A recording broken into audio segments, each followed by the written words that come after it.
पूंजीवादी अर्थव्यवस्था क्यों नहीं अपनाया या समाजवादी क्यों नहीं अपनाया। तो हमने मिश्रित अर्थव्यवस्था को क्यों अपनाया, इसके पीछे का तर्क पता है आप लोगों को कि भारत ने मिश्रित क्यों अपनाया अर्थव्यवस्था, हमने पूंजीवादी या समाजवादी क्यों नहीं अपनाया, बताएं क्या आपको मालूम है? क्योंकि मैम उस टाइम पे हमारे पास मतलब पहली बात तो गरीबी बहुत ज़्यादा थी उस टाइम पे, और दूसरी बात पूंजी भी पर्याप्त नहीं थी सरकार के पास में। सही, बहुत बढ़िया। और और कोई मैम कुछ बताना चाहेगा?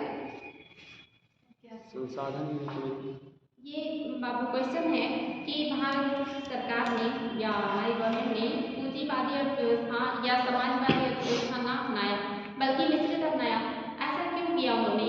उन्होंने पूंजीवादी क्यों नहीं अपनाया या समाजवादी क्यों नहीं अपनाया, उन्होंने मिश्रित ही क्यों अपनाया? इसके पीछे का तर्क, रीजन, कारण। तो हाँ बेटी, क्या नहीं थी? तकनीकी भी रहती थी, उससे आगे बढ़ नहीं। ठीक है, और कुछ? ये तो सही है कि सरकार के पास इतनी ज़्यादा पूंजी नहीं थी कि हाँ कि वो सब मतलब जो है समाजवादी लागू कर दे, यानी कि सभी की ज़रूरतें सरकार खुद ही पूरी करे, सभी को बराबर का अधिकार दे, सारे संसाधन सबको बराबर उपलब्ध कराए। इसके लिए सरकार को पूंजी चाहिए थी, और पूंजी उस समय हमारे पास बहुत कम थी, यानी कि गरीबी बहुत ज़्यादा थी, क्योंकि अंग्रेजों ने हमें छोड़ा था। तो आज़ाद होने के बाद हमें देश तो मिल गया, लेकिन कृषि पूरी तरह से चौपट हो चुकी थी, उद्योग धंधे भी बर्बाद कर दिया था अंग्रेजों ने, बहुत कम लिमिटेड मात्रा में उद्योग धंधे थे। सेवा क्षेत्र का भी बहुत उन्होंने अपनी जरूरत के हिसाब से ही डेवलपमेंट किया था, जिसपे ज़्यादातर उनका अधिकार था। उनके जाने के बाद सारी चीज़ें बहुत अस्त व्यस्त से थी, और सरकार के पास इतनी पूंजी की व्यवस्था नहीं थी कि वो सबको अपने दम पे बराबर का या संसाधन सारे उपलब्ध करा सके। तो सरकार ने ऐसे में ज़रूरत समझा कि निजी क्षेत्र का भी सहयोग लेना चाहिए ताकि सबकी सुविधाएं उपलब्ध कराई जा सके। दूसरा, निजी क्षेत्र या पूंजीपति वर्ग भी इतने मजबूत नहीं थे कि उनको अर्थव्यवस्था उनके हाथ में छोड़ दिया जाए, कि वो पूंजीवादी अर्थव्यवस्था के तहत सारी अर्थव्यवस्था को अपने हाथ में ले लें और पूरे देश की अर्थव्यवस्था को अच्छे से सुचारू रूप से चलाएं। तो पूंजीपति भी इतने मजबूत या इतनी अच्छी स्थिति में नहीं थे, इसलिए हमने पूंजीवादी अर्थव्यवस्था भी नहीं अपनाई। इसके अलावा हमने मिश्रित क्यों अपनाया? क्योंकि पूंजीपतियों के पास संसाधन थे, हमारे पास भी संसाधन थे, लेकिन पर्याप्त किसी के पास नहीं थे। ऐसे में अगर हम उनकी मदद ले लेते तो हमारे जो मतलब काम करने का तरीका था वो आसान हो जाता, काम तेज हो जाता। तो इसलिए हमने उनकी मदद ली ताकि उनके संसाधनों का भी यूज किया जा सके। दूसरा, जब देश आज़ाद हुआ 1947 में, उस समय तक दुनिया में बहुत सारे देश बहुत आगे निकल चुके थे, उनके यहाँ औद्योगिकरण हो गया था, खासकर यूरोपीय कंट्रीज, अमेरिका, रूस, ये सारे लोग बहुत ज़्यादा डेवलप कर रहे थे। और ऐसे में अगर सरकार निजी क्षेत्र का साथ नहीं लेती और अकेले ही सारा काम करती तो सरकार के पास बहुत ज़्यादा बर्डन हो जाता, और ये जो विकास का दर है ये ज़्यादा तीव्र नहीं हो पाता, बहुत स्लो हो जाता। ऐसे में सरकार चाहती थी कि विकास पे ज़्यादा मतलब जो है अच्छा इम्पैक्ट आए, नेगेटिव इम्पैक्ट ना आए, इसके लिए उन्होंने निजी क्षेत्र का सहयोग लिया। दूसरा, जब निजी क्षेत्र होती है तो वो बहुत सारी वैरायटीज देती है, बहुत सारे मतलब जो है संसाधनों में गुणवत्ता देती है, भले महंगे सामान आपको मिलते हैं लेकिन वैरायटीज बहुत होती है। निजी क्षेत्र होने से ये फायदा रहता है कि आपको ऑप्शंस बहुत मिलेंगे, और ऑप्शंस में क्वालिटी भी मिलेगी। जैसे आज के टाइम में देखिए जितने भी हॉस्पिटल्स हैं मैक्सिमम सब क्या है, प्राइवेट है, और सब अच्छे से अच्छी सुविधा उपलब्ध कराते हैं। जितने भी लोग हैं ठीक ठाक घरों से सारे लोग प्राइवेट कोचिंग में, प्राइवेट स्कूलों में जाते हैं, क्योंकि वहाँ पे अच्छी गुणवत्ता मिलती है, वहाँ पे ऑप्शंस बहुत हैं। सरकारी संस्थाओं में ऑप्शंस नहीं है, मात्र एक जिला हॉस्पिटल, मात्र एक क्लिनिक, और ऐसे ही आपके स्कूल भी हैं, प्राइमरी, जूनियर और इंटर का। तो इस तरह से या कोचिंग का ही लीजिए, मात्र एक अभी ऐसी योजना आई है जहाँ सरकार की तरफ से आपको कोचिंग दी जा रही है, तो सारी की सारी कोचिंग क्या होती है, प्राइवेट होती है, सारे ऑप्शन वही दे रहे होते हैं आपको। तो मतलब जनता को ऑप्शंस भी मिले, गुणवत्ता भी मिले, इसके लिए भी प्राइवेट लोगों को रखना जरूरी था। तो ये भी रीज़न था, मतलब इस तरह से व्यवहारिक सारे कारण हैं जो हमने मिश्रित अर्थव्यवस्था अपनाई ताकि सारा जो काम है वो बेहतर तरीके से चल सके। क्योंकि स्थिति बहुत खराब थी, गरीबी हद से ज़्यादा थी, बेरोजगारी थी, अशिक्षा थी, खाद्यान्नों की कमी थी, आधारभूत संरचनाओं का कोई डेवलपमेंट नहीं था, सब कुछ बिल्कुल ध्वस्त था। अंग्रेजों ने उतनी ही चीज़ें बनाई थी जितना उनकी अपने ज़रूरत के लिए थी। तो अब हमें अपने ज़रूरत के अकॉर्डिंग बनाना था। जैसे आज़ादी के बाद जब हमने पंचवर्षीय योजनाएं रखी, तो पहली पंचवर्षीय योजना में हमने टारगेट रखा कि हम ज़्यादा से ज़्यादा खाद्यान्न उत्पादन करेंगे, क्योंकि सबसे बड़ी बात थी कि सबसे पहला जो नीड होता है कि आदमी का भूख, पहले उसका पेट भरना चाहिए, उसके बाद तब वो अपने लिए वस्त्र और घर ढूंढेगा। लेकिन अगर वस्त्र और घर है और खाना ही नहीं है तब तो व्यक्ति जिंदा ही नहीं रह सकता। तो सबसे पहले नीड थी भोजन, रोटी, कपड़ा, मकान, ये तीन आधारभूत चीज़ें हैं जो व्यक्ति के पास होना ही होना चाहिए। तीनों में अगर बात करें तो सबसे पहले तो भोजन होना चाहिए, बाकी चीज़ें ना भी रहे तो किसी तरह आदमी जिंदा रह सकता है। इसलिए हमने पहले ही पंचवर्षीय योजना में जो टारगेट किया वो खाद्यान्नों के उत्पादन को बढ़ाने पे ज़्यादा जोर दिया और हमने अपने टारगेट से ज़्यादा प्राप्त किया, लेकिन वो भी हमारे लिए पर्याप्त नहीं था और जनसंख्या बढ़ते ही जा रही थी और वैसे भी तब भी जनसंख्या भारत की काफ़ी ज़्यादा थी। तो उसके लिए द्वितीय पंचवर्षीय योजना में उद्योग धंधों पर जोर दिया गया कि उद्योग धंधे भी आएंगे तो आधारभूत संरचनाओं का निर्माण होगा और लोगों की और भी ज़रूरतें पूरा होंगी। इसके अलावा आप देखेंगे कि फिर हरित क्रांति लाया गया, उत्पादन को और बढ़ाया गया, आत्मनिर्भरता लाई गई। ये सारी चीज़ें हम पढ़ेंगे। ये तो बात हो रही थी कि आज़ादी के बाद हमने क्या क्या काम किया और हमने कौन सी अर्थव्यवस्था अपनाई और क्यों अपनाई, उसके पीछे का कारण जो कि क्वेश्चन बन सकता है कि निम्नलिखित या उपरोक्त में से कौन कौन से कारण हैं या कौन कौन से रीजन हो सकते हैं हमारे देश में मिश्रित अर्थव्यवस्था को अपनाए जाने के पीछे। तो आप ये तर्क याद रखिएगा, यही सब कारण हो सकते हैं। मैंने नोट भी कराया था फर्स्ट डे। आज हम लोग पढ़ने वाले हैं बैंकिंग एवं वित्तीय प्रणाली। इसके पहले मैंने कहा था कि आप लोग पढ़ के आएंगे भारतीय अर्थव्यवस्था की क्या विशेषता है। भारतीय अर्थव्यवस्था की विशेषता क्या थी?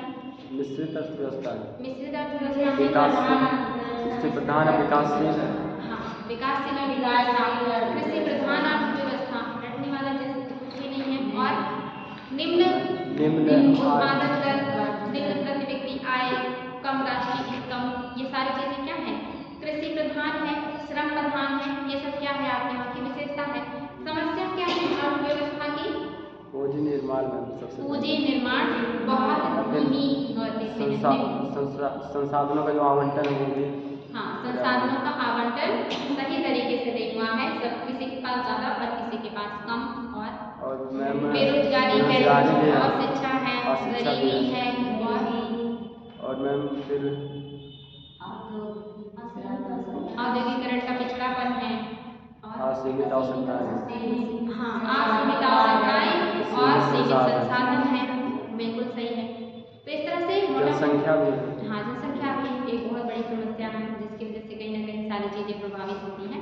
इस तरह से बहुत सारी जो समस्याएं हैं वो आपकी अर्थव्यवस्था में देखने को मिलती हैं। तो ये सारी चीज़ें आपने पढ़ी थी। साथ ही मैंने कल आप लोगों को कुछ सूचकांक भी पढ़ाए थे, जैसे मैंने आपसे कहा था कि देख के आइएगा।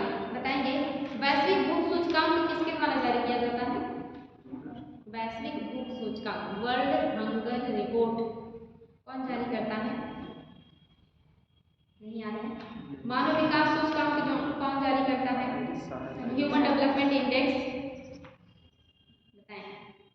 संयुक्त राष्ट्र विकास संघ यूएनडीपी, इनके द्वारा जारी किया जाता है। इंपॉर्टेंट है बच्चों को याद रखिएगा, बहुत इंपॉर्टेंट है। इसमें भारत की रैंकिंग कितनी है? 132। हाँ कल बाबू भेजे थे, सही है। और वैश्विक लैंगिक अंतराल, जेंडर गैप रिपोर्ट, विश्व आर्थिक मंच, रिवीजन करना पड़ेगा आप लोगों को। और ease of doing business index, कारोबार सुगमता सूचकांक, ये कौन जारी करता है? ये तो वर्ल्ड बैंक, विश्व बैंक। और वैश्विक प्रतिस्पर्धा, ये मैम IMF, वर्ल्ड बैंक। ठीक है, तो इसको आप लोग देख लीजिएगा, बार बार पूछा जाता है। आज हम लोग बात करने वाले हैं बैंकिंग एवं वित्तीय प्रणाली, और बैंकिंग एवं वित्तीय प्रणाली में हेडिंग कीजिएगा वित्तीय व्यवस्था। चैप्टर का नाम है बैंकिंग एवं वित्तीय प्रणाली और इसमें हेडिंग कीजिएगा वित्तीय व्यवस्था। बैंकिंग एवं वित्तीय प्रणाली,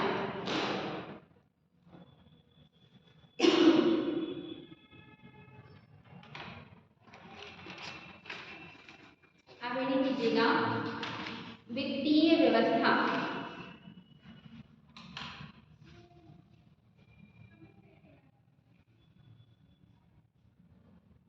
वित्तीय व्यवस्था,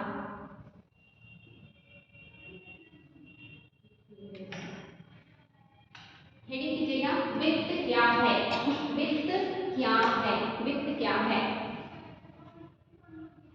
इसमें एक लाइन नोट कीजिएगा, मुद्रा के उपयोग के अधिकार को वित्त कहा जाता है। मुद्रा के उपयोग के अधिकार को वित्त कहा जाता है। मुद्रा के उपयोग के अधिकार को वित्त कहा जाता है।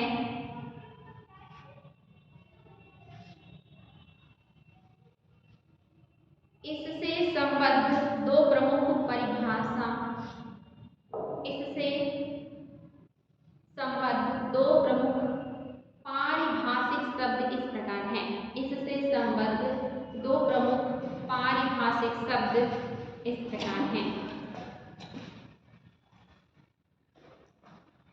पहला वित्तीय विनिमय।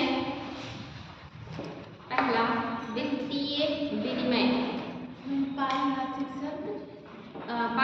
शब्द इस प्रकार है। पहला वित्तीय विनिमय। वित्तीय विनिमय किसे कहेंगे? ऋण लेने और ऋण देने की प्रक्रिया को ही वित्तीय विनिमय कहते हैं। ऋण लेने और ऋण देने की प्रक्रिया को वित्तीय विनिमय कहते हैं।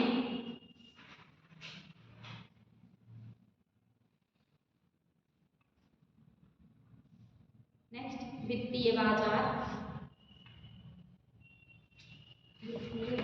हाँ जी, वित्तीय बाजार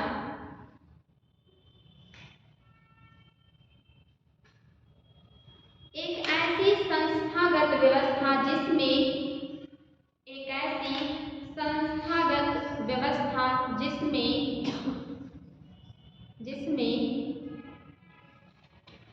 क्रेता एवं विक्रेता नियमित रूप से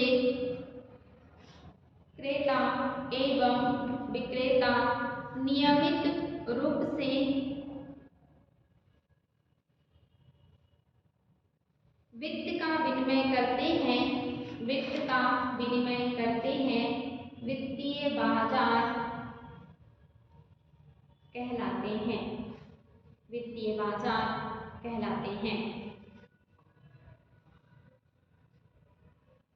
वित्तीय बाजार कहलाते हैं। तो वित्तीय विनिमय मतलब क्या हो गया? ऋण लेना और ऋण देना, इस प्रक्रिया को हम क्या कहते हैं?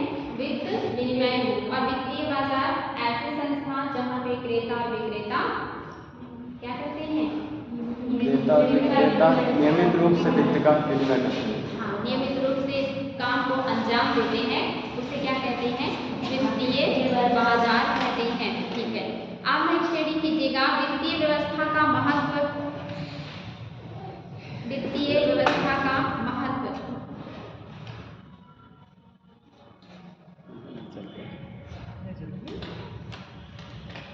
वित्तीय व्यवस्था का महत्व।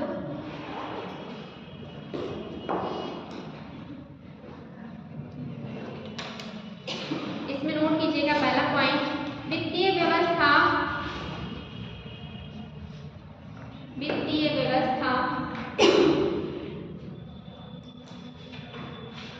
उपलब्ध सभी भौतिक एवं मानवीय साधनों का वित्तीय व्यवस्था उपलब्ध सभी भौतिक एवं मानवीय साधनों का अधिकतम मित व्ययी और कुशलतम उपयोग करके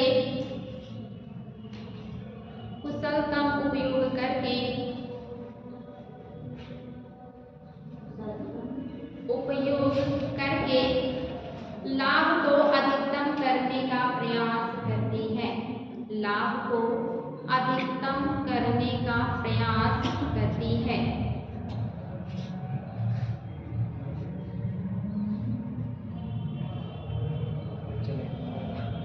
लाभ को अधिकतम करने का प्रयास करती है। वित्तीय व्यवस्था की क्या विशेषताएं हैं? कि जो भी संसाधन, चाहे वो मानवीय हो या भौतिक, जो भी उपलब्ध है उनका कुशलता मितव्ययी तरीके से अधिकतम रूप से उपयोग करके ज्यादा से ज्यादा उससे लाभ प्राप्त करने के प्रयास को ही क्या कहते हैं? वित्तीय व्यवस्था कहते हैं। दूसरा पॉइंट, वित्तीय व्यवस्था के माध्यम से ही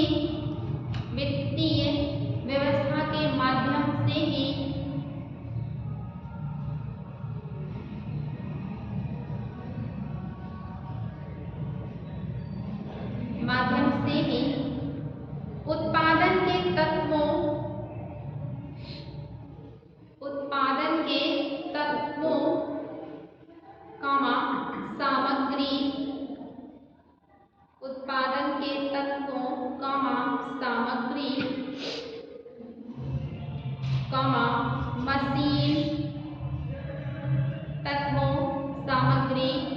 मशीन, बाजार,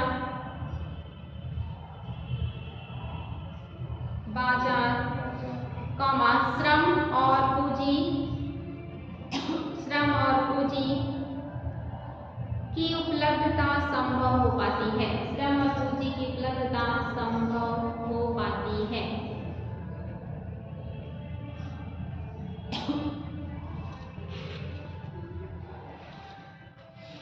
वित्तीय व्यवस्था के माध्यम से उत्पादन के जो तत्व हैं, जैसे श्रम, जैसे बाजार, जैसे मशीनरी, इन सारी चीजों की उपलब्धता किससे हो पाती है? वित्तीय व्यवस्था से।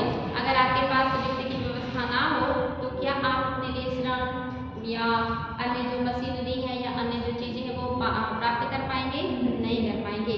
नेक्स्ट पॉइंट, वित्तीय व्यवस्था द्वारा यह संभव हो पाता है कि वित्तीय व्यवस्था द्वारा यह संभव हो पाता है कि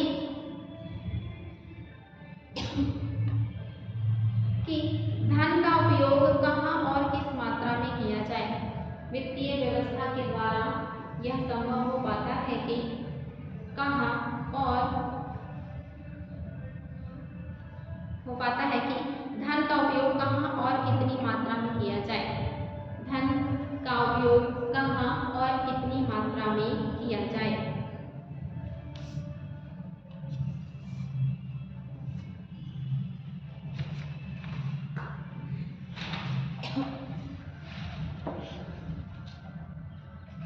नेक्स्ट पॉइंट, वित्तीय व्यवस्था द्वारा कोषों की व्यवस्था,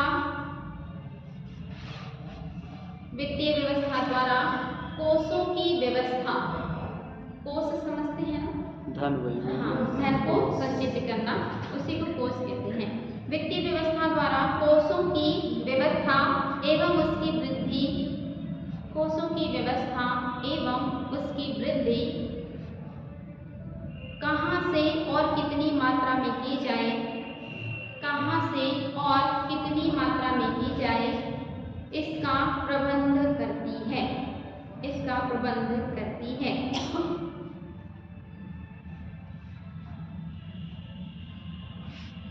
नेक्स्ट हेडिंग, वित्तीय व्यवस्था के अंग। नेक्स्ट हेडिंग, वित्तीय व्यवस्था के अंग, वित्तीय व्यवस्था के अंग। इसमें हेडिंग कीजिएगा वित्तीय सेवाएं। वित्तीय व्यवस्था के अंग में पहला हेडिंग कीजिएगा वित्तीय सेवाएं, वित्तीय सेवाएं। इसमें नोट कीजिएगा वित्तीय सेवाओं के अंतर्गत निम्नलिखित सेवाएं हैं। वित्तीय सेवाओं के अंतर्गत निम्नलिखित सेवाएं हैं।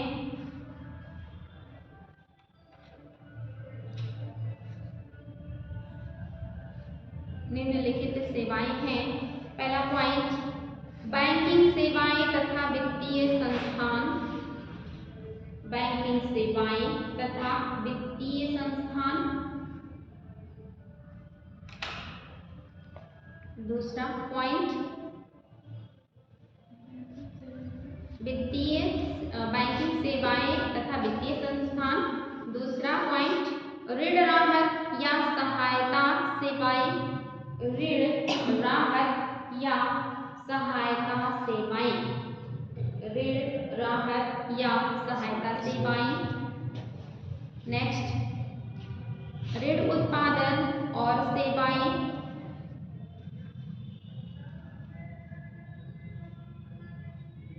ऋण उत्पाद और सेवाएं। नेक्स्ट, बीमा उत्पाद,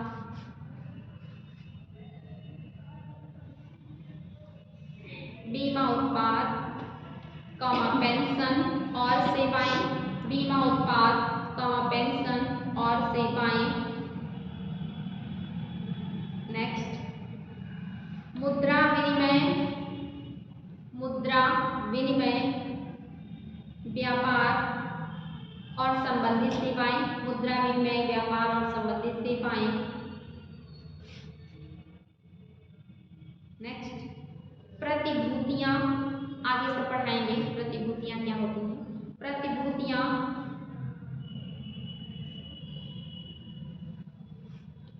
नेक्स्ट, ग्राहकों को ऋण देना, ग्राहकों का धन जमा रखना, ग्राहकों को ऋण देना, ग्राहकों का धन जमा रखना,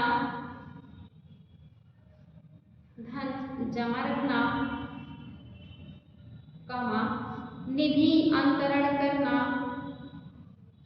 निधि अंतरण करना, तथा बैंक ड्राफ्ट देना, तथा बैंक ड्राफ्ट देना।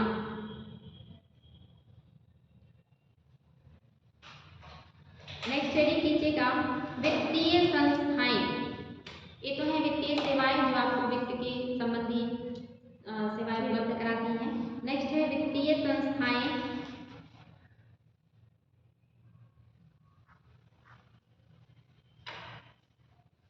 वित्तीय संस्था किसे कहेंगे? जैसे मैम बैंक हो गए ना, जैसे SBI।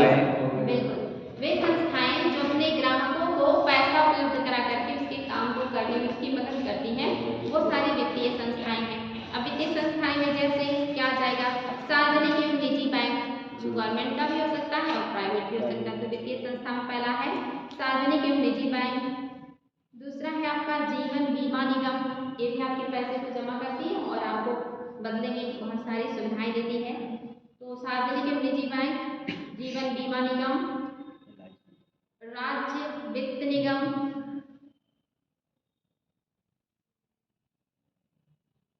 राज्य वित्त निगम, गैर बैंकिंग वित्तीय कंपनियां, गैर बैंकिंग वित्तीय कंपनियां, सारी चीजें आगे पढ़ाएंगे आप लोगों को। गैर बैंकिंग वित्तीय कंपनियां, पेंशन फंड कंपनियां, पेंशन फंड कंपनियां, पेंशन फंड कंपनियां, राज्य औद्योगिक विकास निगम, राज्य औद्योगिक विकास निगम,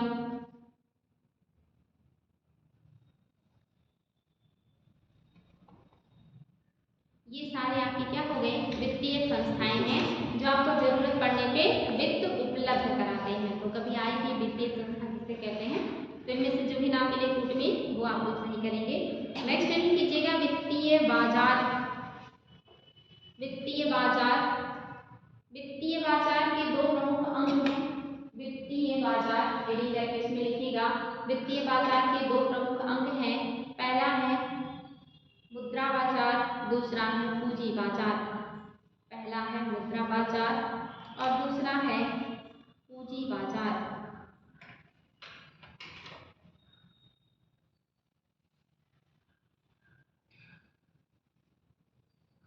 हेडिंग कीजिएगा मुद्रा बाजार, मुद्रा बाजार और पूंजी बाजार। अब हेडिंग कीजिएगा मुद्रा बाजार।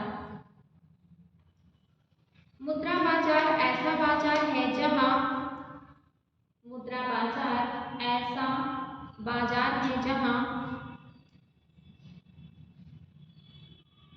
मौद्रिक संपत्तियां, जहां मौद्रिक संपत्तियां सामान्यतः अल्पकालीन, जहां मौद्रिक संपत्तियां सामान्यतः अल्पकालीन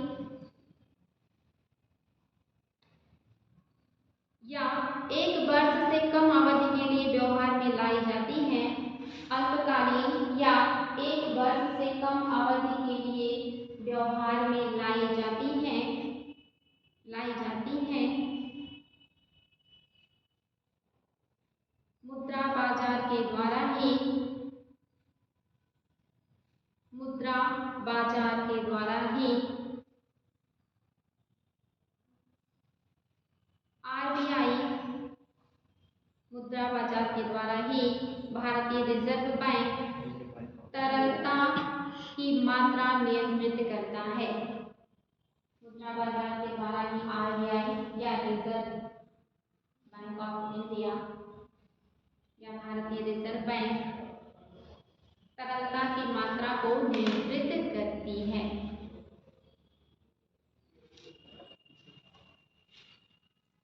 अभी आगे पढ़ाएंगे आप लोगों को कि कि मुद्रा बाजार में कौन कौन से प्रोसेस आते हैं और तरलता क्या होती है। आई थिंक आप लोग पहली बार इकोनॉमी पढ़ रहे हैं आप लोग। हाँ, तो आगे आप लोगों को सब समझ में आने लगेगा कि तरलता क्या है, मुद्रा बाजार क्या है, और ये से आइए कौन कौन से तरीके से मुद्रा की जो स्थितियाँ है उसको कंट्रोल कर सकते हैं। ये सारी चीज़ें आपको इसमें जानने को मिलेगा। तो आरबीआई तरलता मतलब समझते हैं कि मार्केट में कितनी ज़्यादा मुद्रा है, मार्केट में पैसे का प्रवाह कितना ज़्यादा है। जितना ज़्यादा प्रवाह होगा उतनी ही ज़्यादा माना जाएगा कि मार्केट में तरलता है। और अगर मार्केट में बहुत ज़्यादा मुद्रा का प्रवाह हो जाता है तो माना जाता है कि तरलता ज़्यादा हो गई है। और जब मुद्रा बहुत ज़्यादा मार्केट में आ जाता है तो मुद्रा की वैल्यू घट जाती है, वस्तुएं महंगी हो जाती हैं। जब वस्तुएं महंगी होने लगे, मुद्रा की वैल्यू घटने लगे, तब इसे कहते हैं मुद्रास्फीति। आगे बढ़ाएंगे, अभी आप लोग मतलब घबराइएगा मत कि तरलता क्या होता है या क्या चीज़ें, अभी तो स्टेप बाय स्टेप चल रहे हैं। आगे जितने शब्दावली आप लोग लिख रहे हैं ना, सबका आपको डिटेल जानने को मिलेगा, ठीक है।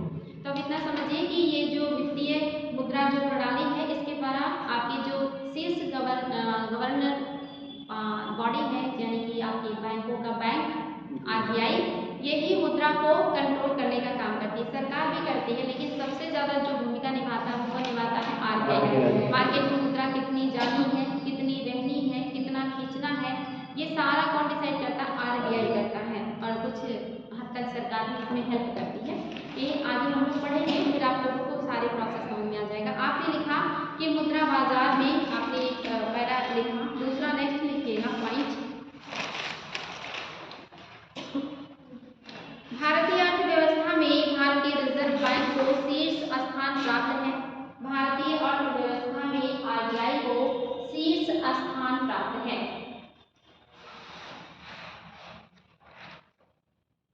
भारतीय अर्थव्यवस्था में आरबीआई को शीर्ष स्थान प्राप्त है।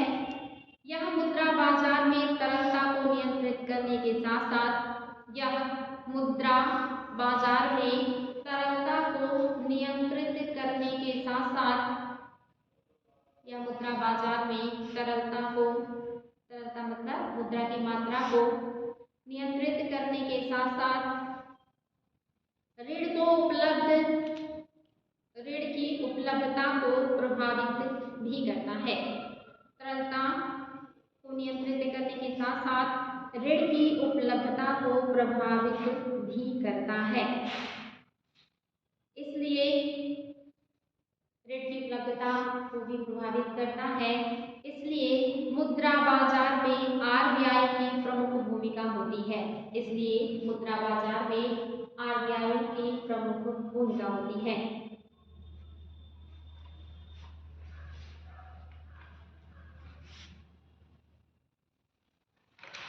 संगठित मुद्रा बाजार, संगठित मुद्रा बाजार वाणिज्यिक बैंकों के कार्यों द्वारा अधिक प्रभावित होता है। संगठित मुद्रा बाजार वाणिज्यिक बैंकों के कार्यों द्वारा अधिक प्रभावित होता है। संगठित मुद्रा बाजार वाणिज्यिक बैंकों के कार्यों द्वारा अधिक प्रभावित होता है।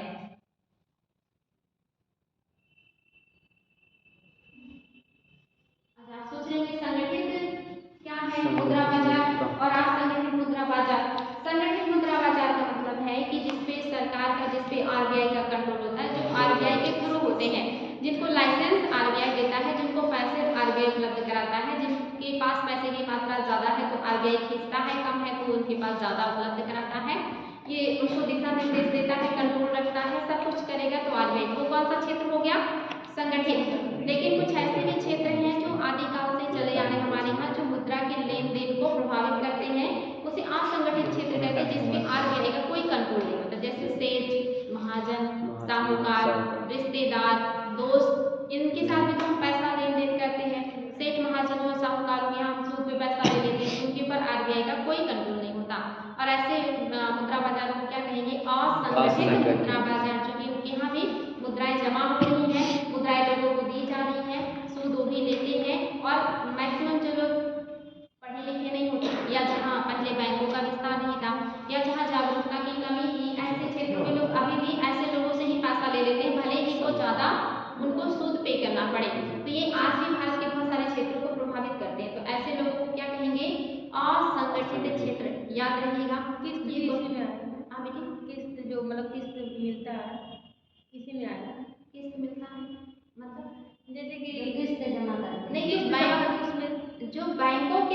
होंगे, जितनी वित्तीय संस्थाओं के द्वारा काम होगा वो संगठित हो जाएगा। जो व्यक्तिगत किसी व्यक्ति के द्वारा होगा वो आपका असंगठित हो जाएगा। तो ये क्वेश्चन आया है कि कौन सा है जो संगठित क्षेत्र में शामिल नहीं होगा। तो जितने भी रिश्तेदार, दोस्त, सेठ, महाजन, साहूकार, ये सब आ जाएंगे, व्यापारी, ये सब असंगठित में आ जाएंगे। और जब संगठित पूछेगा तो बैंक, वित्तीय संस्थाएं, आपने जो लिखा है अभी, जितने भी आपने लिखा ना मुद्रा संगठन वाले जो आपको पैसे उपलब्ध कराते हैं, गैर बैंकिंग वित्तीय संस्थाएं, आपके सरकारी वित्तीय संस्थान, गैर सरकारी वित्तीय संस्थान, ये सारे आपके संगठित में आ जाएंगे। तो बात समझ में आया? गैर संगठित क्या लिखवाना पड़ेगा, क्योंकि आयोग ने पूछा है तो आप लोगों को पता हो कि गैर संगठित में कौन आते हैं कौन नहीं। याद रहेगा, कॉमन सेंस का है, याद रखिएगा, कंफ्यूज मत होइएगा कि ये भी वित्तीय है तो ये संगठित में आ जाएगा, ठीक है ना?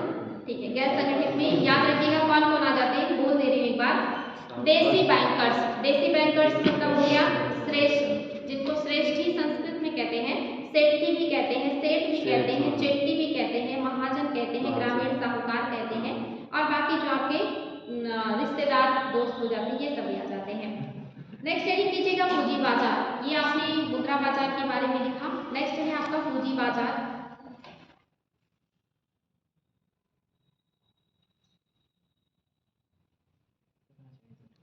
मुद्रा बाजार में आपने देखा कि ये अल्पकाल के लिए पैसे का लेन देन था ना, 1 वर्ष से कम या इसके आसपास जो होगा वो मुद्रा बाजार में। पूंजी बाजार में दीर्घकाल के लिए होगा। तो नोट कीजिएगा इसमें 2 लाइन। पूंजी बाजार में संपत्तियों या प्रतिभूतियों, पूंजी बाजार में संपत्तियों या प्रतिभूतियों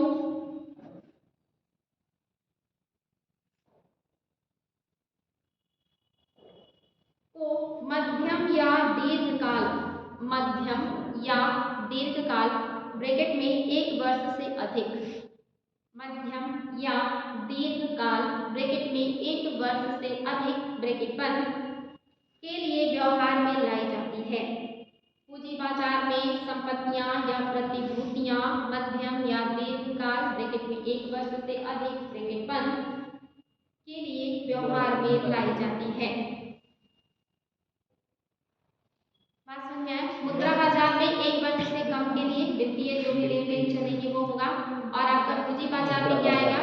1 वर्ष से अधिक का, और प्लस इसमें हम क्या यूज कर रहे हैं? संपत्तियां और प्रतिभूतियां, सिक्योरिटी और संपत्ति का यूज कर रहे हैं, वेल्थ का यूज कर रहे हैं, और ये दीर्घकालिक समय के लिए है। नेक्स्ट आगे पॉइंट लिखिएगा, पूंजी बाजार का मुख्य कार्य क्या है? पूंजी बाजार का काम क्या है? तो पूंजी बाजार का काम होता है कि जैसे मान लीजिए कि आपका इंडिया इतना बड़ा है, तो किसी हिस्से में पूंजी आधिक्य है, किसी क्षेत्र में पूंजी की कमी है, तो जहाँ पूंजी ज्यादा है वहां से कम की ओर लेके जाना, उसका प्रवाह कम की ओर करना, यही काम किया जाता है किसमें? पूंजी बाजार में। प्रतिभूति मतलब होता है सिक्योरिटी। सिक्योरिटी मतलब होता है कि जैसे अभी आगे पढ़ाएंगे आपको बॉन्ड क्या होता है, प्रतिभूति क्या होता है, सारी चीजें भी आगे आएंगे, भी तो शुरू किया है। प्रतिभूतियां मोस्टली सरकार की तरफ से जारी किया जाता है, और ये एक पेपर होता है, जैसे मतलब आप उसको अपने पास रखेंगे, उस पर सरकार का मुहर वगैरह रहेगा। एक प्रतिभूति का इतना कीमत रहेगा कि हाँ आप ये प्रतिभूतियां लेंगे, तो कभी कभी सरकार जैसे मान लीजिए 100 रुपीज की एक प्रतिभूति है, तो सरकार उसको 90 रुपए में आपको बेचेगी और कहेगी 6 महीने बाद या 1 साल बाद जब आप इसे वापस मेरे पास लाएंगे तो मैं इसका पूरा 100 रुपया आपको पे करूंगा। यानी कि जितना मूल्य है उससे 10 रुपया कम में आपने खरीदा, बाद में सरकार आपको एक्स्ट्रा 10 रुपया करके वापस करेगी और अपनी प्रतिभूति ले लेगी। ये प्रतिभूतियां सरकार के द्वारा बेची जाती हैं, इसी को कहा जाता है सिक्योरिटी। जब आप किसी चीज पे विश्वास, जैसे बैंक आपके पास अपनी सिक्योरिटी के रूप में कुछ रखना पड़ता है ना, उसी को प्रतिभूति, आपकी जो संपत्ति है वही आपकी प्रतिभूति है। आप उसको किसी के पास रख के बदले में पैसा ले लीजिए, बाद में उसका पैसा वापस कर दीजिएगा, आपको आपकी प्रतिभूति मिल जाएगी। तो सरकार जो अपनी चीजें रखती है, बाजार में बेचती है और उसके बदले जो पैसा प्राप्त करती है उसे प्रतिभूतियां कहते हैं। मोस्टली सरकार के द्वारा ही प्रतिभूति जारी की जाती है। तो आगे ये टर्म्स आएंगे तो सारी चीजें डिफाइन करेंगे, अभी तो हम बढ़ रहे हैं, ठीक ना। तो पूंजी बाजार का प्रमुख कार्य, इसमें उन बाजार, उन क्षेत्रों, नोट कर लीजिएगा, उन क्षेत्रों जहां बचत आधिक्य है, उन क्षेत्रों जहां बचत आधिक्य है से पूंजी निकालकर, उन क्षेत्रों जहां बचत आधिक्य है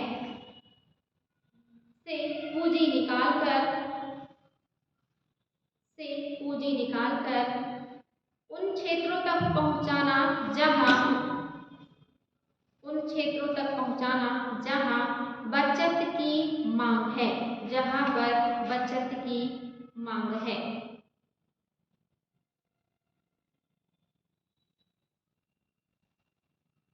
पूंजी बाजार को दो बाजारों में बांटा गया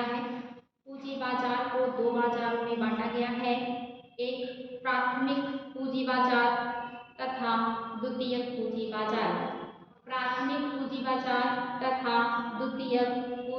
बाजार। हेडिंग कीजिएगा प्राथमिक पूंजी बाजार। दूसरा द्वितीयक पूंजी बाजार सेकेंडरी मार्केट।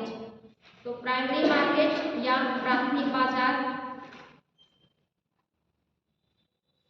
नोट कीजिएगा, यह नए निर्गमों, जो नए इश्यूज होते हैं, मतलब नया जो उत्पादन होता है, नए निर्गमनों, शब्दावलियां समझिएगा। निर्गमन मतलब होता है इश्यू करना। यह नए निर्गमनों का बाजार है। यह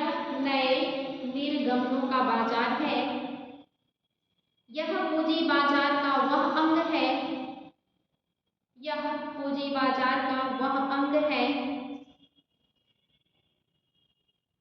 जिसमें सभी प्रतिभूतियां, हाईलाइट कीजिएगा, क्वेश्चन आ चुका है, जिसमें सभी प्रतिभूतियां पहली बार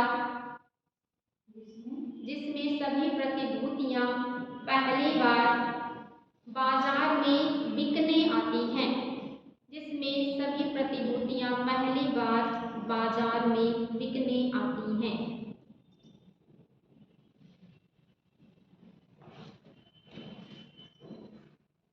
प्राथमिक बाजार में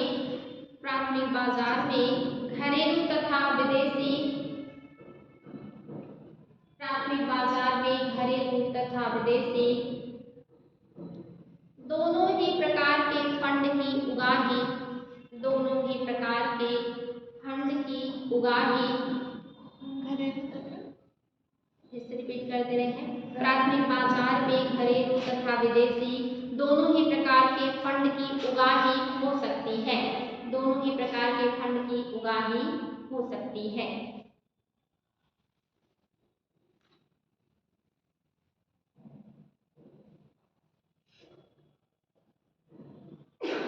यानी कि जैसे मान लीजिए आपके पास प्रतिभूतियां हैं, आपने कोई कंपनी खोल रखी है और आप चाहते हैं कि आप अपनी प्रतिभूतियों को बेच करके उसके बदले में पैसा उधार प्राप्त करना चाहते हैं और उसे अपनी कंपनी में लगा के उसे आगे बढ़ाना चाहते हैं।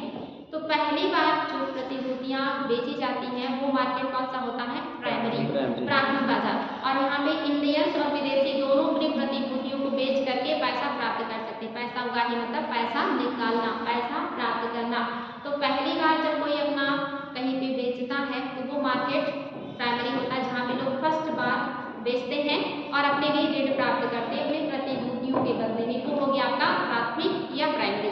दूसरा जो है वो है आपका सेकेंडरी या द्वितीयक। इसमें नोट कर लीजिएगा, यह पुरानी प्रतिभूतियों के व्यापार का बाजार है।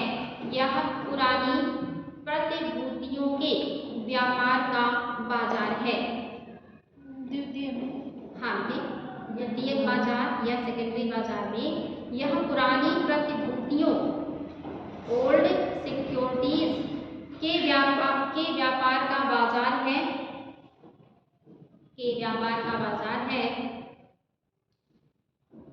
द्वितीयक बाजार के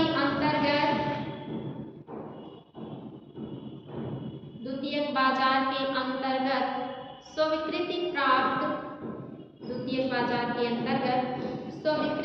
प्राप्त रजिस्टर्ड स्टॉक एक्सचेंज आते हैं। द्वितीयक बाजार के अंतर्गत, हाईलाइट कर लीजिएगा, कानून के अनुसार या कानूनी रूप से कानून के अनुसार स्वीकृति प्राप्त रजिस्टर्ड स्टॉक एक्सचेंज आते हैं।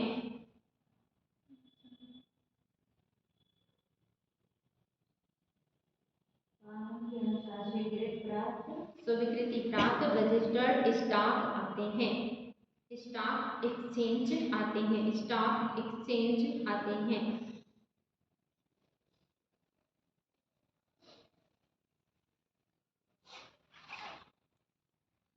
बात समझ में आया? द्वितीय जो पूंजी बाजार होगा वहाँ पे जो पुरानी प्रतिभूतियां हैं उनकी खरीद बिक्री की जाएगी और यहाँ पे हर कोई खरीद बिक्री नहीं कर सकता अपनी प्रतिभूतियों का, वही यहाँ पे बेच सकता है जो पहले से कानूनी रूप से रजिस्टर्ड है। ऐसे स्टॉक एक्सचेंज ही केवल अपनी प्रतिभूतियों को यहाँ बेच सकते हैं और ऐसे ही प्रतिभूतियों को कोई खरीद सकता है जो रजिस्टर्ड नहीं है या ओल्ड नहीं है, जितने लोगों का ट्रस्ट नहीं है वो यहाँ पे नहीं आ सकती है। ये चीज याद रखिएगा। अगर पूछ ले कि प्राथमिक पूंजी बाजार में क्या होता है, द्वितीयक में क्या होता है, तो दोनों में आप लोगों को कंफर्म होना चाहिए। इस तरह के क्वेश्चन आईएएस पीसीएस में आप बनने लगे हैं। नेक्स्ट पॉइंट नोट कीजिएगा, चूंकि पूंजी बाजार की संस्थाएं दीर्घकालीन, चूंकि पूंजी बाजार की संस्थाएं दीर्घकालिक ऋण देती हैं, चूंकि पूंजी बाजार की संस्थाएं दीर्घकालिक ऋण देती हैं, ये चीज याद रहे कि ये दीर्घकालिक ऋण देती हैं, दीर्घकालिक ऋण देती हैं, इससे उत्पादन क्षमता में विस्तार में, इससे उत्पादन क्षमता के विस्तार में मदद मिलती है, इससे उत्पादन क्षमता के विस्तार में मदद मिलती है।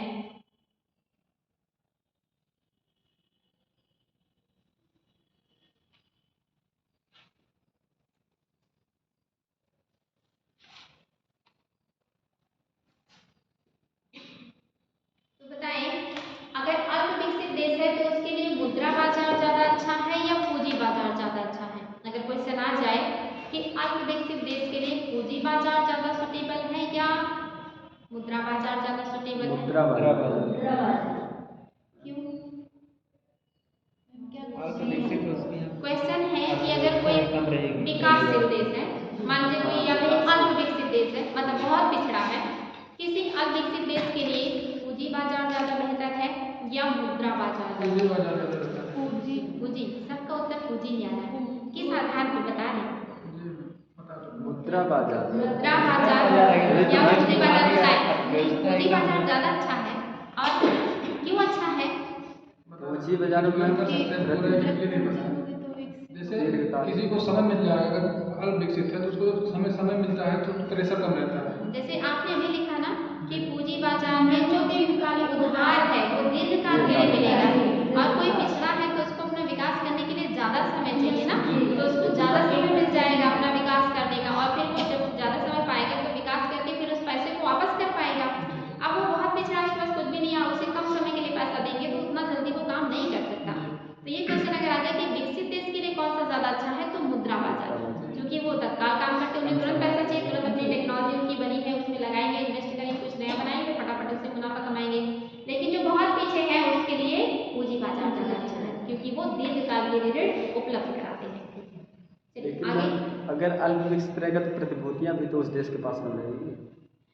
बेटे कोई भी देश, जैसे सरकार है ना और सरकार को पैसा चाहिए तो विकसित कंट्री है, अब वहाँ की सरकार को पैसा चाहिए तो सोचेगी ना कि लंबे समय के लिए ऋण मिले हमें, कि 40 साल बाद, 20 साल बाद, 30 साल बाद हमें वापस कर दीजिएगा। जैसे सरकार, हमारे यहाँ की सरकार को जापान से ऋण मिला है, 40 साल बाद दीजिएगा।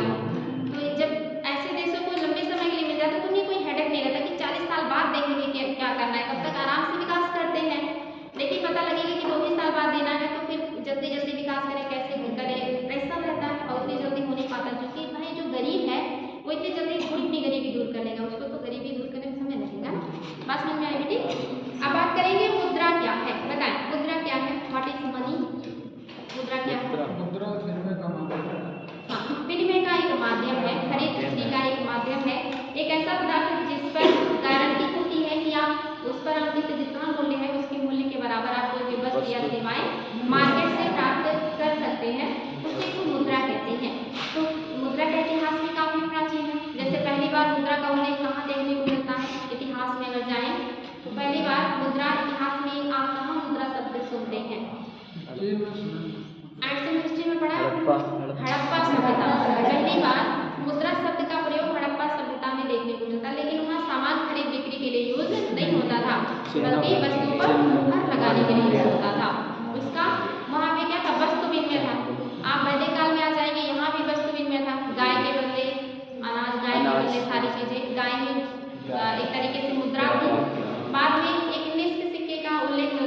वैदिक काल में सोने का सिक्का, लेकिन उसका भी प्रचलन बहुत ज़्यादा नहीं रहा।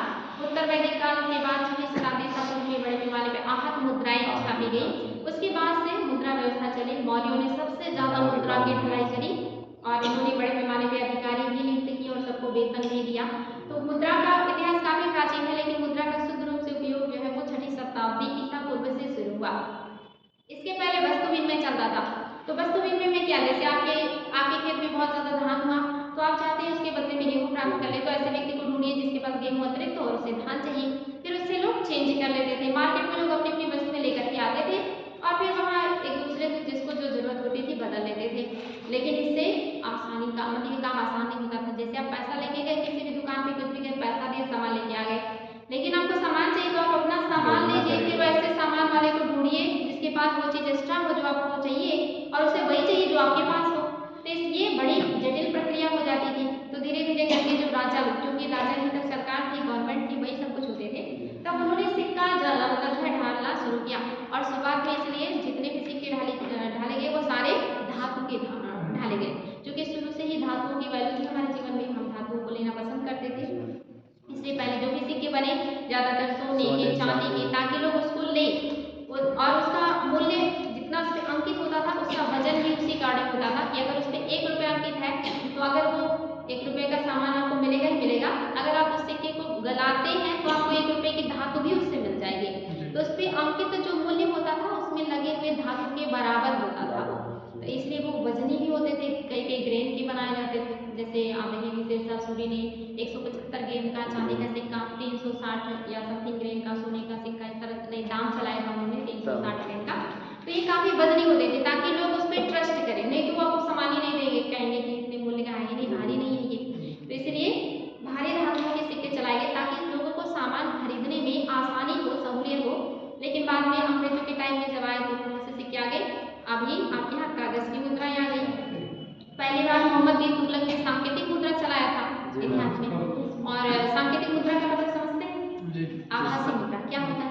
सांकेतिक मुद्रा या अपने मूल्य से ज़्यादा अधिक वैल्यू रखता है, जिस पे सरकार की गारंटी हो कि उतने रुपए का मूल्य है, वो उतने मूल्य का नहीं रहता है, उस गारंटी का वैल्यू रहता है। बिल्कुल, यानी कि जितना उसमें मूल्य अंकित होता है उतने मूल्य का उसमें पदार्थ या धातु या जो भी लगा होता है वो नहीं होता। जैसे 2000 का नोट है, आप उसे लेके जाते हैं तो 2000 का सामान मिल जाता है, लेकिन अगर उसे कोई 3-4 टुकड़ों में फाड़ दे तो फिर उसका कोई 1 रुपया भी नहीं देगा।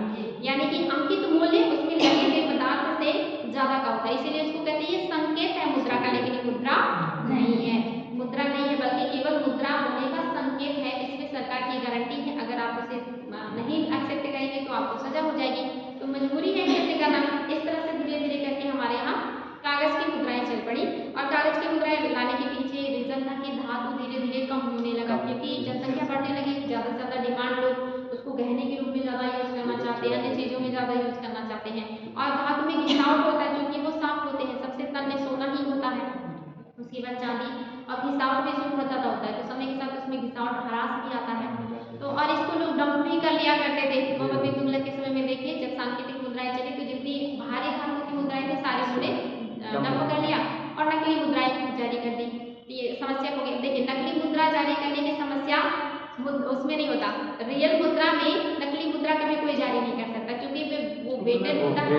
अब उसमें आप कुछ भी लिख दीजिए, जितना वेट है उतने ही मूल्य का होगा। लेकिन अभी समस्या नकली मुद्रा की हो रही है, क्योंकि उस पर अंकित मूल्य उसमें लगे हुए पदार्थ से बहुत कम मतलब ज़्यादा होता है, इसलिए वो उसको नकली बना लेते हैं और ज़्यादा फायदा कमा लेते हैं। तो पहले नकली की समस्या नहीं थी, क्योंकि पहले इतने धातु ही लगे होते थे कि जितना क्वालिटी कंप्रोमाइज कर सकते थे। हाँ बेटी, क्वालिटी कंप्रोमाइज कर सकते थे उसमें। हाँ लेकिन अभी आप उस हिसाब से देखा जाए तो हर चीज़ का मतलब एक तरीके से कहिए कि विकास की तरफ हम जा तो रहे हैं, लेकिन समस्याएं भी अपने लिए क्रिएट कर रहे हैं। पहले समस्याएं किसी भी क्षेत्र में इतनी नहीं थी, भ्रष्टाचार वगैरह नहीं था, तो अब ऐसी व्यवस्था ही हमने बना ली है कि उसमें भ्रष्टाचार तो वहाँ ही जाता है।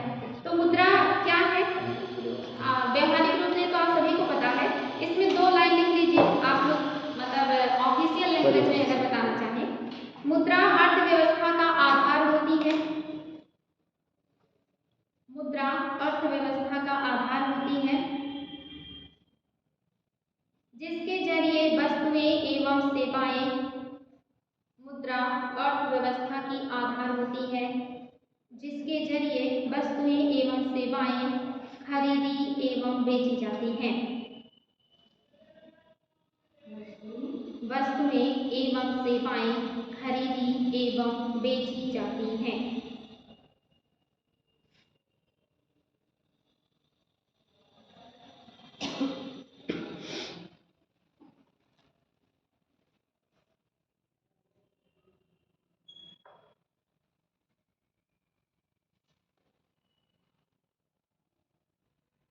एक अर्थशास्त्री थे अमेरिका के, उनका नाम था फ्रांसिस ए वॉकर।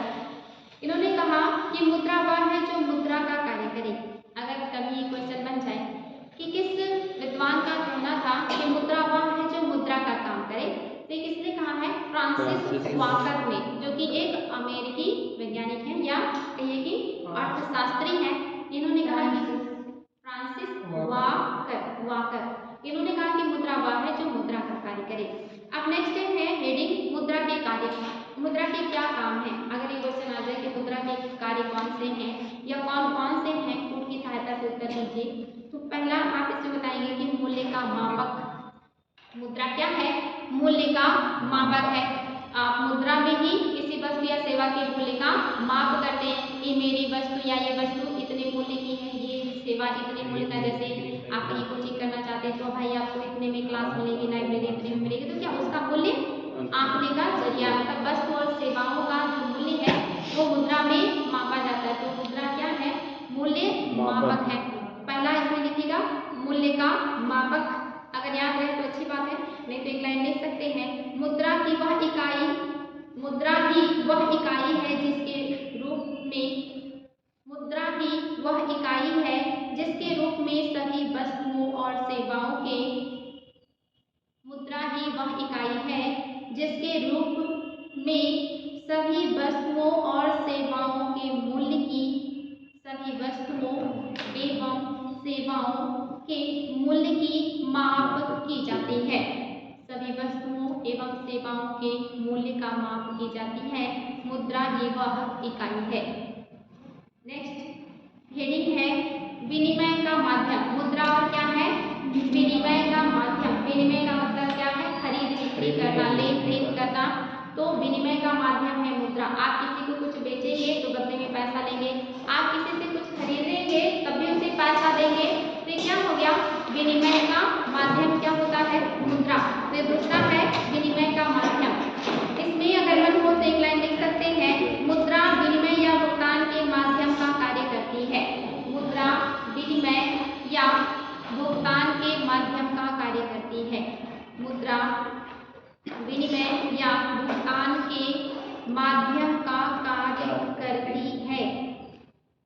नेक्स्ट जो मुद्रा का कार्य है वो है अस्थगित भुगतानों की माप। अस्थगित भुगतानों की माप।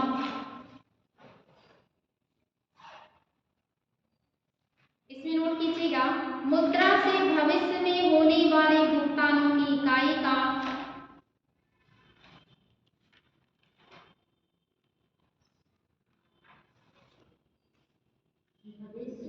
मुद्रा से भविष्य में होने वाले भुगतानों की इकाई का काम भी लिया जा सकता है। भुगतानों की इकाई का काम भी लिया जा सकता है। अनेक अवस्थाओं में भुगतानों की इकाई का काम भी लिया जा सकता है। इकाई का काम भी लिया जा सकता है। अनेक अवस्थाओं में किन्हीं कार्यों आदि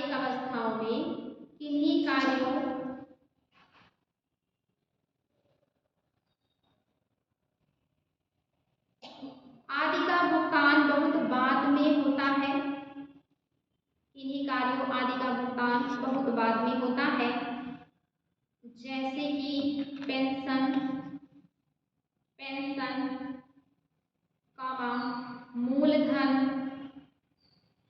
मूलधन और ब्याज आदि।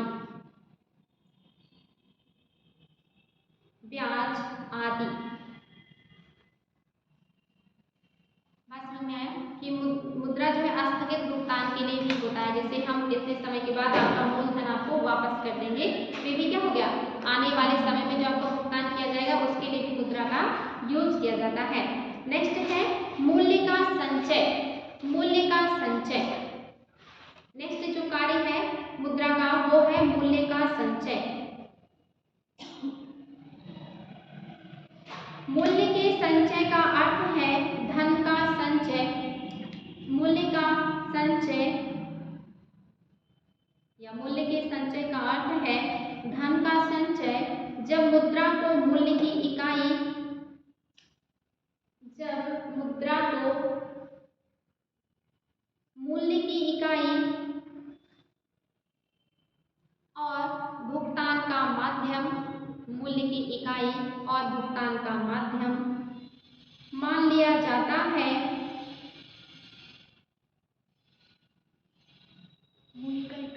मूल्य का इकाई और भुगतान का माध्यम मान लिया जाता है, तो यह सहज ही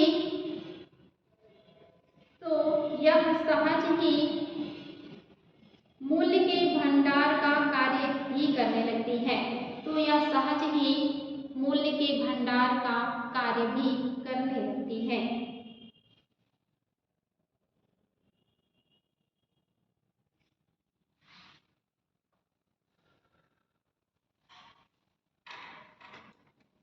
जैसे आप सामान और जितनी भी वस्तुएं सेवाएं हैं वो सब मूल्य के मतलब मूल्य के रूप में रखे जाते हैं, या कहिए कि उनका जो मूल्य है वो मुद्रा में मापा जाता है। जैसे मान लीजिए आपने सोना खरीद के रख लिया, फिर उसका मुद्रा में एक वैल्यू होती है ना कि आप कुछ मुद्रा दे के सोना खरीद के रख लिए, तो क्या हो गया, आपका संचित हो गया, या आपने पैसा ही जमा कर दिया वो भी संचित हो गया। तो धन के रूप में संचित करने के काम में क्या मुद्रा आता है, आप उसे संचित करके भी रख सकते हैं। नेक्स्ट है मूल्य हस्तांतरण का साधन। मुद्रा मूल्य हस्तांतरण का साधन है। मूल्य हस्तांतरण का साधन है। मुद्रा मूल्य हस्तांतरण का साधन है। मुद्रा के माध्यम से कोई व्यक्ति किसी एक स्थान पर, मुद्रा के माध्यम से कोई व्यक्ति एक स्थान पर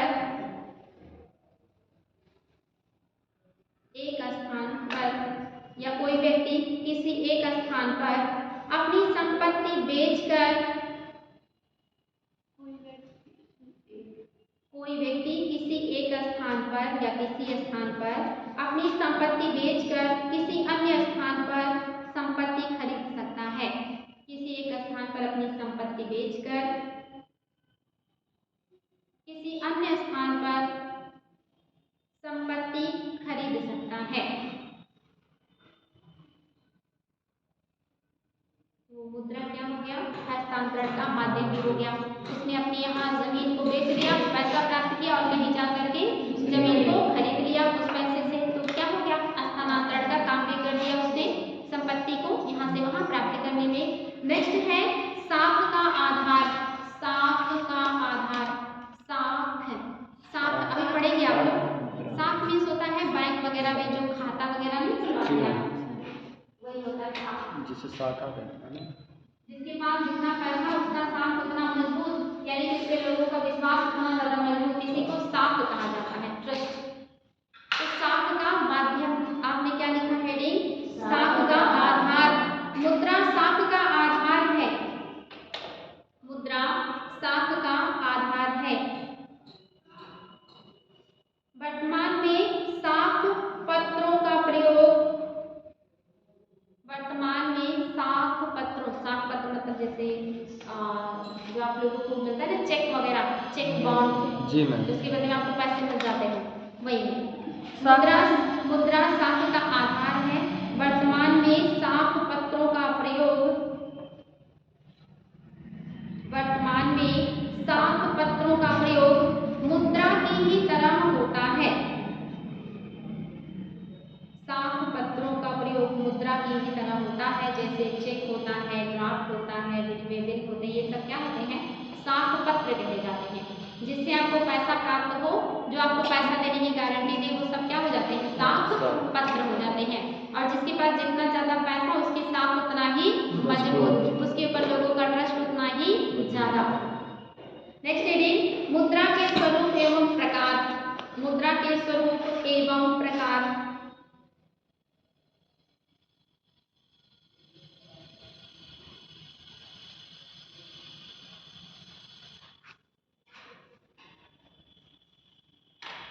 इसमें लेखा मुद्रा या वास्तविक मुद्रा, लेखा मुद्रा या वास्तविक मुद्रा। अभी क्वेश्चन आ जाए कि लेखा मुद्रा या वास्तविक मुद्रा क्या है,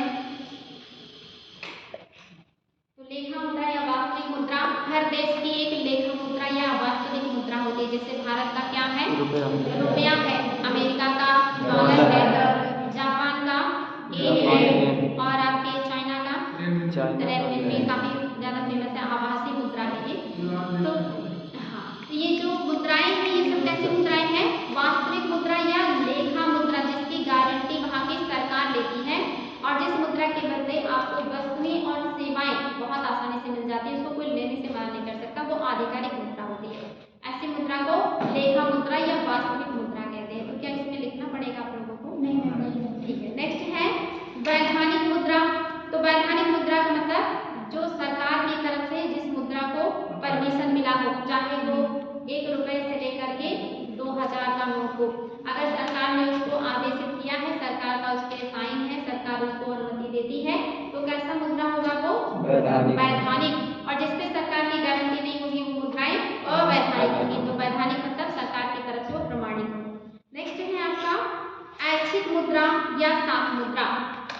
ऐच्छिक मुद्रा या साख मुद्रा का मतलब होता है ऐसी मुद्राएं जो आपकी इच्छा पर है, आपका मन करे तो उसे लीजिए, ना मन करे तो आप उसे लेने से मना कर दीजिए, वो ऐच्छिक मुद्रा या साख मुद्रा है। जैसे अभी मैंने आपसे बताया चेक हो गया, बॉन्ड हो गए, या ऐसी चीजें।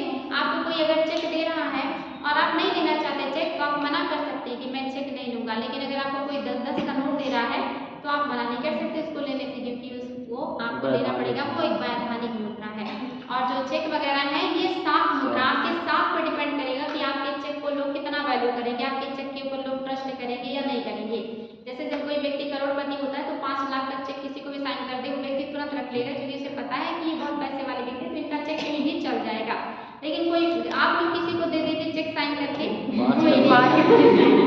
उसकी कोई वैल्यू नहीं है। तो क्या वो व्यक्ति के साख पे डिपेंड कर रहा है ना कि उसका कितना साख, यानी कि उसका पैसे कितना है, इसलिए उसे कहा गया साख मुद्रा। आप उसे लेने से मना कर सकते हैं क्योंकि वो वैधानिक नहीं है। बात समझ में आ गई? नेक्स्ट है सांकेतिक मुद्रा। तो अभी हमने बात किया ना सांकेतिक मुद्रा किसे कहते हैं, जो मुद्रा होने का संकेत हो लेकिन वो रियल में मुद्रा नहीं होता है, बस उस पर गारंटी होती है सरकार की कि इस पे जो अंकित मूल्य है उतने मूल्य के बराबर आपको वस्तुएं और सेवाएं मिलेंगी, ये हमारी गारंटी है। अगर कोई नहीं देता है तो आप हमें बताइए, हम उसे सजा देंगे।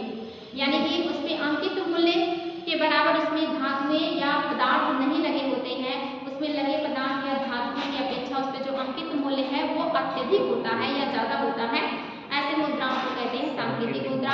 और वर्तमान में सारी मुद्राएं सांकेतिक है, चाहे वो कॉइन के रूप में हो और चाहे वो नोट के रूप में, सारी की सारी सांकेतिक मुद्राएं हैं। नेक्स्ट है आपका प्लास्टिक मनी। प्लास्टिक मनी किसे कहेंगे? प्लास्टिक मनी सबके पास होता है, जिनके पास पैसे हैं उनके पास होता है। जैसे credit card, debit card, ATM card, ये सब क्या है? प्लास्टिक मनी है। आपको उसका पिन मिल जाए तो आप उससे सबका पैसा निकाल लें, तो भी क्या हो गया?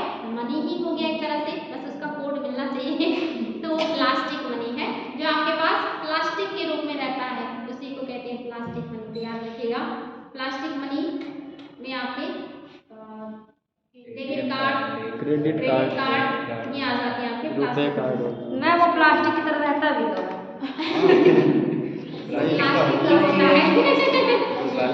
प्लास्टिक ही होता है, लेकिन उसके द्वारा हम मुद्रा का लेन देन करते हैं, पे करते हैं, निकालते हैं, इसलिए इसको प्लास्टिक मनी कहा जाता है। नेक्स्ट है आपका नजदीकी मुद्रा। नजदीकी मुद्रा, नजदीकी मुद्रा, नियर मनी। नजदीकी मुद्रा या नियर मनी।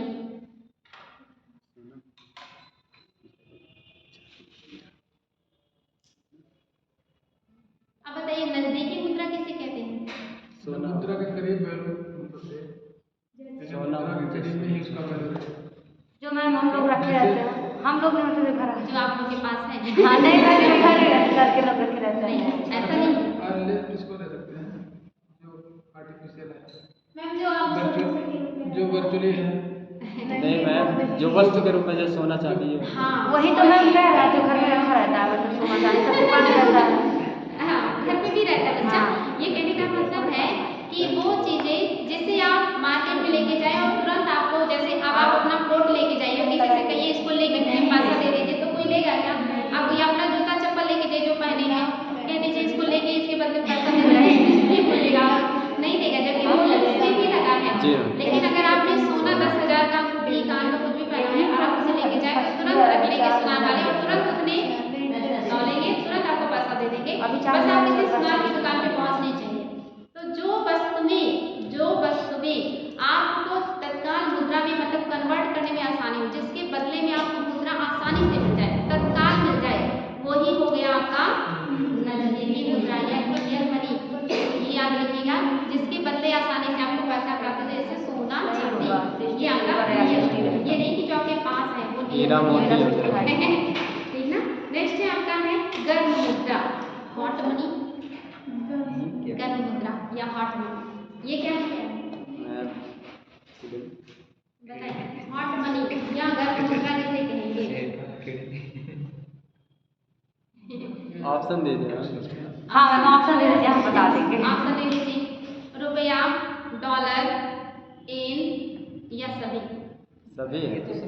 नहीं, ये सभी हो। नहीं मैम डॉलर मैम, डॉलर हम कहने लेकिन वाले मैम मुद्रा से ये होता भैया हम बात नहीं तो करते क्या करे बोलते डॉलर नहीं, अंतर्राष्ट्रीय लेवल में तो भैया हाँ, रुपये हम को भी मम्मी मान्यता डॉलर है, से लेकिन मान्यता है। सबसे ज्यादा जिसको मान्यता है, जिसको हर कोई पूरी दुनिया में आंख बंद करके लेना चाहेगा, जिसमें हर कोई खरीद बिक्री करना चाहेगा, वो है डॉलर। रुपए में खरीद बिक्री बहुत कम देश करते हैं, जिसका भारत के साथ क्लोज रिश्ते हैं। वही लोग अब इस भारत देश में बहुत ज्यादा मेहनत कर रहा है कि जो उनके साथ सामान का आयात निर्यात करते हैं, ऐसे देश उनके साथ डॉलर में ना बल्कि रुपए में लेन देन करें, यानी कि उनके पास रुपए का कोष हो। तो मैम डॉलर गर्म होता होगा। पागल लड़की, ऐसा नहीं है। बात को मैम समझिए। मतलब उसको समझ रहा है कि डॉलर क्या होता है, हम देख ही रही है ना। आप सुन नहीं रही है बात को, वही तो समझा रहे हैं, पहले बात तो सुनिए।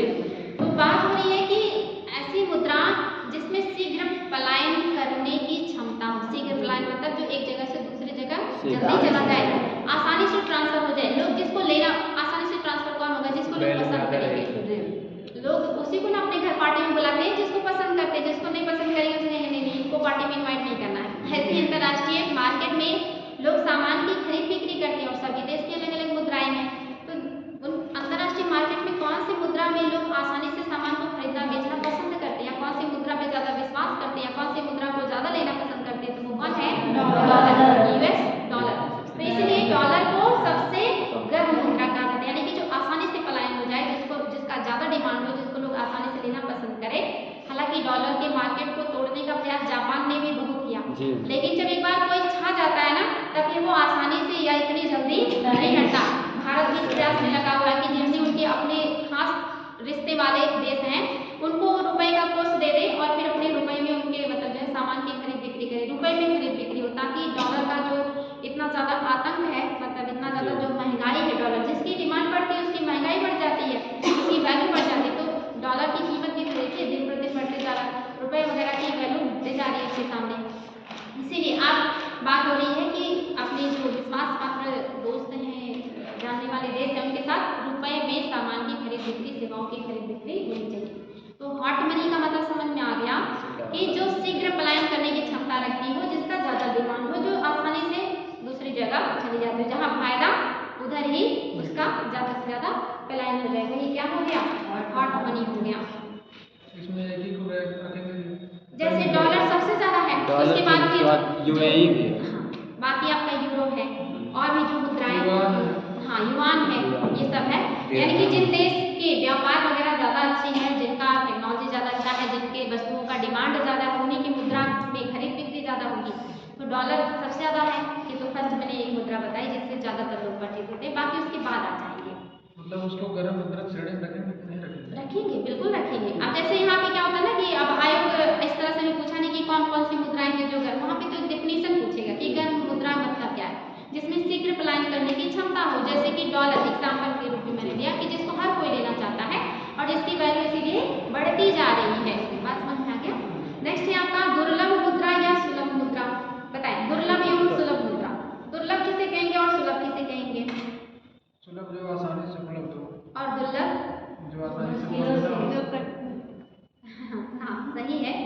बिल्कुल। विश्व बाजार में जिस देश की मुद्रा की आपूर्ति अपेक्षाकृत मांग से अधिक होती है उसे दुर्लभ मुद्रा कहते हैं। यानी बात समझ में आई, जिस देश की मुद्रा की मांग से ज्यादा, मतलब जैसे मांग बहुत ज्यादा है लेकिन आपूर्ति कम, ऐसी मुद्रा को क्या कहते हैं? दुर्लभ, आसानी से नहीं मिलती। उनका मांग बहुत ज्यादा है लेकिन उपलब्धता बहुत कम है, जैसे डॉलर पहले स्थान पे।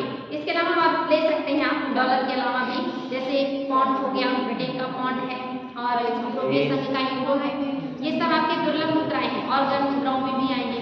बात समझ में आए? इनका डिमांड हर कोई चाहता है, डॉलर इनको मिले, यूरो मिले, पॉन्ड मिले, लेकिन ये कम मिलती है, इसलिए इनका मूल्य ज्यादा रहता है मार्केट में। तो ये आसानी से नहीं मिलती। और जो मुद्राएं आपको आसानी से मिल जाए, यानी कि डिमांड है उस हिसाब से सप्लाई भी ज्यादा है, तो ऐसी मुद्राओं को सुलभ मुद्रा कहते हैं, जो आसानी से मिल जाएंगी आपको, सुलभ मुद्रा। नेक्स्ट है आपका caution money. Caution money, caution, देखिए इसको कहते हैं काम, और ये अगर आप इस तरह से लिखते हैं तो को। लेकिन अगर आप इसको केवल ऐसे कर दें तब इसे ना ये काम है ना को है, इसको कॉशन, हाँ कॉशन, कॉशन मनी।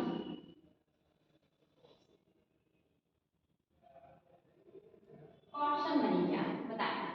कॉशन बहुत सावधान वाला है। बताएं। अगर कॉशन सावधान वाला होगा तो कुछ अनुमान लगा सकते हैं। ऐसी मनी जिसे आप जमानत के तौर पे रख सकते हैं, ऐसे मनी को कहते हैं कॉशन मनी। लिख लीजिए इसको, इम्पोर्टेंट है। किसी भी संविदा और दायित्व को पूर्ण करने के लिए, किसी भी संविदा और दायित्व को पूर्ण करने के लिए, किसी भी संविदा और दायित्व को पूर्ण करने के लिए जमानत के तौर पर मांगी जाने वाली राशि, जमानत के तौर पर मांगी जाने वाली राशि, मांगी जाने वाली राशि को कॉशन मनी कहते हैं, को कॉशन मनी कहते हैं। जैसे जब जमींदारी व्यवस्था लागू की गई तो या एक इस्तेमारी व्यवस्था थी, उसके तहत कहा जाता था, इस्तेमारी जमींदारी को ही कहते हैं। और एक और भी आया था बीच में, अस्थाई रैयतवाड़ी, हाँ रैयतवाड़ी महावाड़ी, नहीं, ये नहीं मिले। आपका एक और भी आया था इजारेदारी, इजारेदारी व्यवस्था, अंग्रेजों से पहले ज्यादातर नवाबों के क्षेत्र में इजारेदारी थी। तो यहाँ पे ना बोली लगाई जाती थी कि आप इस क्षेत्र की ठेकेदारी ले लीजिए, इस क्षेत्र से आप मुझे इतना वसूल करके साल में दे दीजिएगा। जैसे अंग्रेजों ने भी ठेकेदारी व्यवस्था में या जमींदारी व्यवस्था में कहा था कि मुझे 10/11 जो है चाहिए, बाकी आप अपने पास रखिए। तो ये क्या हो गया, जब आप किसी, जैसे मान लीजिए कहीं कोई काम करवाना है, आप उस काम को ठेके पे किसी को दे रहे हैं, तो आपने कहा कि इस ठेके के बदले में, इस काम के बदले में आप मुझे इतनी मुद्रा दे दीजिए और मैं इस काम को करवा दूंगा।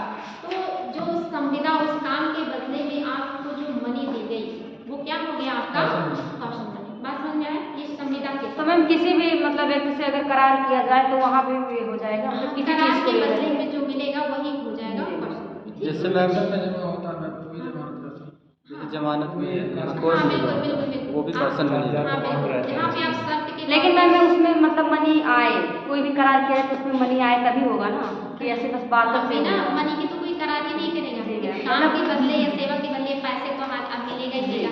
तो वही हो गया, उसको पूरा करने के लिए जिस वादे के बदले में मिलता है ना वही। नेक्स्ट है आपका धातु मुद्रा। तो आसान है आप सभी को, धातु मुद्रा वे मुद्राएं जो धातुओं से बनी होती है, जैसे सोना चांदी मैंने दिया था, तांबा में पीतल में कांसा, ये सारे यूज हुए, तो ये धातु मुद्राएं हो जाएंगी। कागजी मुद्रा का सभी को पता ही है कि कागज की जो मुद्राएं हैं जो आपके देश में ब्रिटिश काल से शुरू हुई हैं और अभी भी चल रही हैं, ये कागज की मुद्राएं हैं। इसके अलावा और कौन सी मुद्रा है जो आपको जानना है? डिजिटल मुद्रा थी। हाँ बेटी, डिजिटल मुद्रा भी है। एक आपका आधिकारिक मुद्रा है जिसे फिएट मनी कहते हैं, FIAT, फिएट मनी कहते हैं। इसको आधिकारिक मुद्रा भी कहते हैं, जो क्या बोलिए FIAT, फिएट मुद्रा, इसको आधिकारिक मुद्रा कहते हैं। और आधिकारिक मुद्रा का मतलब समझते हैं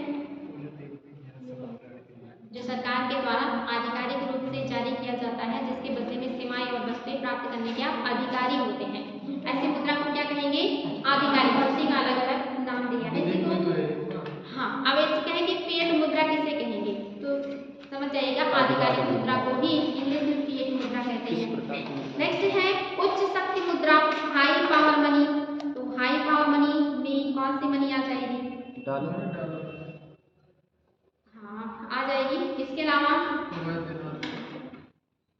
CRR, SLR ये सारे आ जाते हैं। ठीक है, नेक्स्ट है आपकी मुद्रा की आपूर्ति।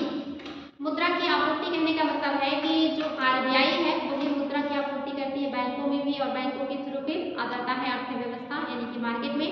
तो मुद्रा की आपूर्ति किस किस रूप में होता है और कहाँ कहाँ होता है, ये आप लोगों को देखना है। जैसे जो बैंकों में जमाई है वो किस में आएंगे, जो आपके जितने पोस्ट ऑफिस होते हैं उसमें जो जमाई है वो कौन सी मुद्रा है, जो मार्केट में है लोगों के पास है वो कैसी मुद्रा है। तो इसमें आता है ना M1, M2, M3, M4 मुद्रा के प्रकार आते हैं। तो ये आप लोगों को इसमें देखना है। मुद्रा की आपूर्ति में हम लोग देखेंगे कल इसको M0, M1, M2, M3, M4 आई तो बड़ा यहाँ से क्वेश्चन पूछा जाता है कि इनमें सबसे तरल कौन सा है, सबसे कम तरल कौन सा है, और जो सबसे ज़्यादा मात्रा में मुद्रा किस रूप में है मार्केट में, M1 के रूप में या M2 के रूप में है।